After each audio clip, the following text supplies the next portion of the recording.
Scout, you get both pieces for just $7.99. $7.99? Are you joking? Do I look like I'm joking? Yes. You look like you're joking. I'm serious. Cool. How do we inspire people to lead their healthiest lives?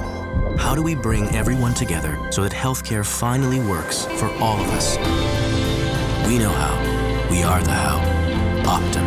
How well gets done. What's my retirement savings plan? Oil, baby. Oil.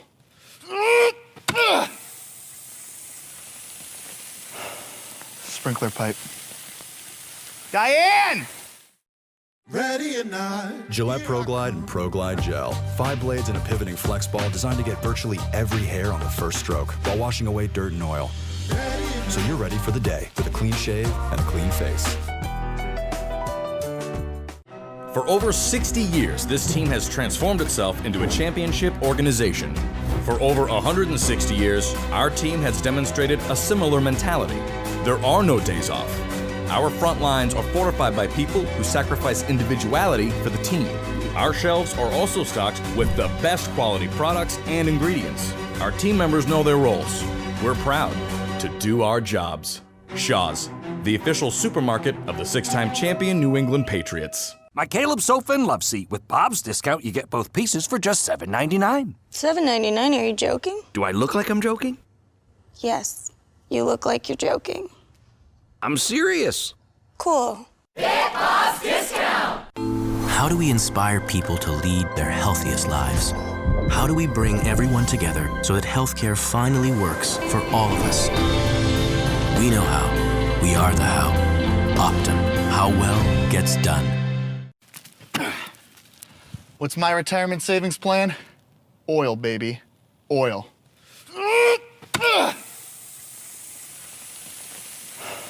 Sprinkler pipe.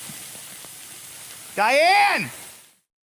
Ready or not. Gillette Pro Glide and Pro Glide Gel. 5 blades and a pivoting flex ball designed to get virtually every hair on the first stroke while washing away dirt and oil. So you're ready for the day with a clean shave and a clean face. For over 60 years, this team has transformed itself into a championship organization. For over 160 years, our team has demonstrated a similar mentality. There are no days off. Our front lines are fortified by people who sacrifice individuality for the team. Our shelves are also stocked with the best quality products and ingredients. I'll just give a quick recap here. Okay. All right. Okay, so 2 days of pads. Today we'll be in our shells, and so a little different, pace to the practice and so forth, but still obviously a big day for us, a big working day for us. So we're gonna just try to keep stacking these days together. We've got a decent amount of time here to work with, but we are trying to stay on a productive schedule and give everybody an opportunity to know what to do so we can evaluate them going forward. We're still, I'd say, a little ways off from that, but getting closer, and that's just step by step, day by day process. But I think the team's worked hard. They're really trying to, I'd say, be attentive, correct things from one play to the next or from one day to the next. When we make emphasis points on things we need to try to do better, either individually or collectively as a group, they've really responded and tried to fix the things that needed fixing. Not that we've got them all fixed by any means. I'm not saying that, but I can see progress. I've seen consistent progress over last really 4 practices and then the 2 this week. So really the last 6 practices where we started to like I said, take things from the meetings and the corrections out onto the field and improve on them the next day and so forth. So, but they're doing a good job. We just gotta get a lot of things done here, and the wheels start spinning a lot faster, and a few days. But for right now, we're just trying to stay on a good teaching pace and be able to get some time to work and improve on our fundamentals, some of the basic things that we need to do on almost every play. So hopefully we can build a good base and as we move forward. All right, first question will be Henry McKenna, followed by Ben Volen.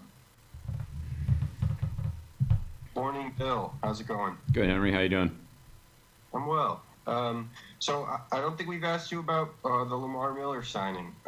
What led you to bring him onto the team? Well, I think there's going to be a lot of player movement in the early part of training camp. And I think you see, a dozen or so transactions every day throughout the league. Our roster was at one point down around 75, maybe somewhere in there, 74, 75. I can't remember, but it was, significantly below the 80-man roster limit. So, we can add quality and depth to our team, then we'll do that. Of course, Lamar missed the season last year and is coming off of last year's injury. So we'll see. We'll see how that goes. But hopefully, he'll be able to work his way back out on the field, and we'll see where he's at. And at that same position, Damian Harris just had 4 carries last year, but seems like he's making progress maybe this year. What was he doing behind the scenes that maybe impressed you last year? Yeah, well, he had a lot of opportunity to, work as the scout team running back and do the things that those players did, whether it be in the running game or the passing game. But he's a smart player, and he has a lot of skills that I think we'll be able to utilize. So he's had an opportunity to get quite a few reps here in the work that we've done to this point. So I think that's helped him. But he seems like he's in good shape and ready to go, and looking forward to seeing him. Thank you. Yeah, you're welcome. Next question, Ben Volen, followed by Alan Siegel. Unmuted. Good morning, Bill. Hi, Ben. Quick question about the quarterback competition. Do you feel like you can continue to split reps with the guys throughout training camp, or is there going to be a point where you need to decide on what the plan is going to be just because you have to start getting ready for week 1? Yeah, well, obviously there's some point where that's going to happen, but right now we want to try to, like I said, give everybody an opportunity to, work on it, get the basics, and we're really doing that at all the positions. I mean, everybody's rotating through, and we're trying to give everybody an opportunity to run the basic plays, get the basic fundamentals down, and yeah, of course, at some point we'll have to, not equalize the reps. I mean, that's obvious, but yeah, we're not there now. I was also curious real quick about Justin Rohrwasser. What have you seen out of him so far, and what makes you confident about him going into the season, even though he's obviously never attempted an NFL kick before? Yeah, well, we'll see. I mean, again, that's a process that we're working through as well, with snapper, holder, kicker operation, and obviously he can kick off too. So we'll see how all that goes. That's sort of the same for all of our young players. They're trying to get them to, again, get down the basic fundamentals of their position, understand the basic things they have to do, and then we'll take it from there based on how that goes. All right, thanks a lot. Yep. Next question, Alan Siegel, Phil Perry. Thanks, Stacy. Good morning, Bill. Hey, Alan, how you doing? Okay, thanks. You have said, because every year is a new year, and you've said that preseason games are not just for the players, they're for the coaching staff. So I'm wondering, with no preseason games, if you will build something into practice down the road to help the coaching staff with problems that might arise with communication and things like that, to try to get, a smoother operation with no preseason games. Yeah, absolutely. We definitely need to do that, and I think we have to do get into, let's call it, football reaction and conditioning and coaching, just like the players do. So We've tried to incorporate some of those things into practice. We'll do more as we go along.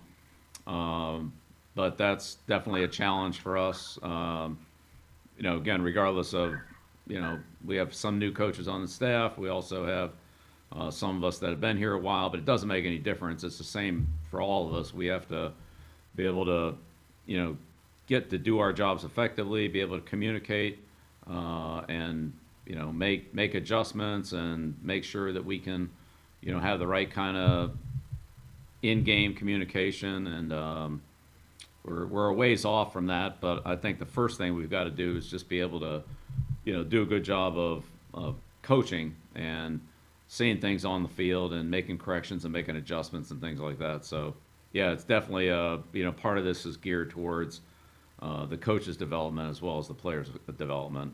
Absolutely. And again, we've already started that, but that's a process that we'll probably need this whole time for to be able to work that in various stages and to build towards ultimately a game situation.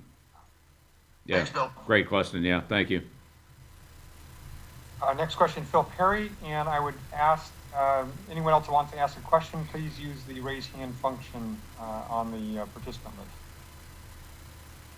Hey, Bill, I'm just curious, based on what you just said about the reps and how eventually you guys would have to skew them one way or the other, could you ever envision a scenario in which it might benefit the team to use two quarterbacks in sort of a platoon style, or would that maybe bring up too many complications for your offense?